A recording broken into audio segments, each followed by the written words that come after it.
Hello everyone, ఈరోజు వీడియోలో luggage packing ఎలా చేసుకోవాలో చూద్దాము.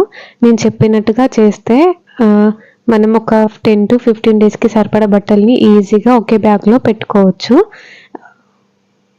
మనం తీసినప్పుడు ఇంకో డ్రెస్ డిస్టర్బ్ అవ్వకుండా ఉండాలి అంటే ఇలా నేను చెప్పినట్టు సర్దుకోండి. నీట్గా ఉంటుంది బ్యాగ్, అలాగే చాలా బట్టలు కూడా పడతాయి.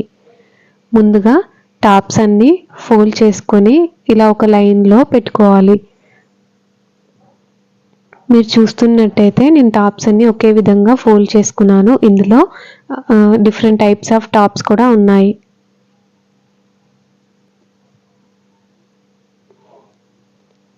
ఇలా ప్రతి టాప్ పెట్టగానే మనం దాన్ని ప్రెస్ చేస్తున్నట్టుగా అంటే చాలా స్పేస్ అయితే మనకు ఉంటుంది. మీరు చూస్తున్నట్టయితే ఇందులో ఆల్మోస్ట్ 10 to 15 టాప్స్ అయితే